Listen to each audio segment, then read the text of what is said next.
veut devenir le boss de la Fédération française de rugby. Année très importante pour la Fédération française de rugby. Le 19 octobre prochain se tiendront les élections à la présidence de l'instance actuellement dirigée par Florian Grill. Le grand rendez-vous approche et la semaine dernière, c'est Didier Codorniou qui a annoncé être officiellement candidat à la présidence de la Fédération française de rugby. La Fédération française de rugby a vécu des gros moments de tempête ces derniers mois, notamment depuis l'affaire Bernard Laporte. La Fédé pourrait encore connaître des changements dans 5 mois, date des élections à sa présidence. Didier Codorniou sera de la partie pour tenter de faire barrage à Florian Grill.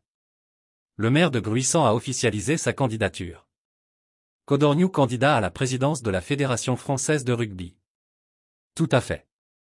Nous nous engageons bel et bien dans la course à l'élection à la présidence de la FFR.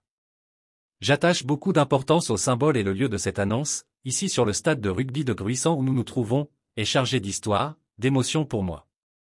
C'est à Gruissant, en catégorie Benjamin, que j'ai découvert ce formidable sport qu'est le rugby. Là où ma carrière a commencé avant de m'amener à Narbonne, Toulouse, Villefranche de Lauragais. Je tenais à ce que ma déclaration de candidature se fasse dans ce lieu car le rugby est par essence un sport de transmission. On transmet le ballon à la personne qui se trouve derrière soi et ma candidature s'imprègne de ce principe, transmettre avec la volonté d'assurer l'avenir de notre sport, de le protéger. C'est pour cela que je m'engage. Ou plutôt, nous nous engageons car il y a une équipe derrière moi, a déclaré Didier Codorniou au Midi Olympique, avant de dévoiler son programme. Un programme en 3 étapes pour Codorniou.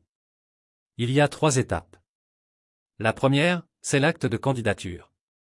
C'est ce que je fais ici. La deuxième sera la consultation, j'y reviens car j'y crois beaucoup. Cela va nous amener énormément de matière, qu'il nous faudra façonner et intégrer à notre programme. Ensuite, la troisième étape, la plus longue, sera celle où nous visiterons l'ensemble des territoires pour présenter notre projet.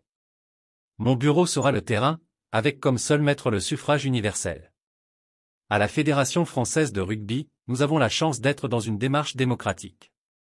C'est remarquable car aujourd'hui, les clubs ont la parole.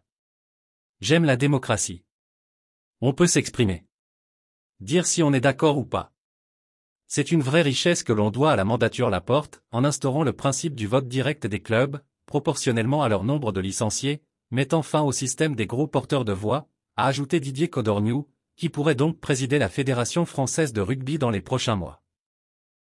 Merci de bien vouloir activer la cloche et de cliquer sur j'aime.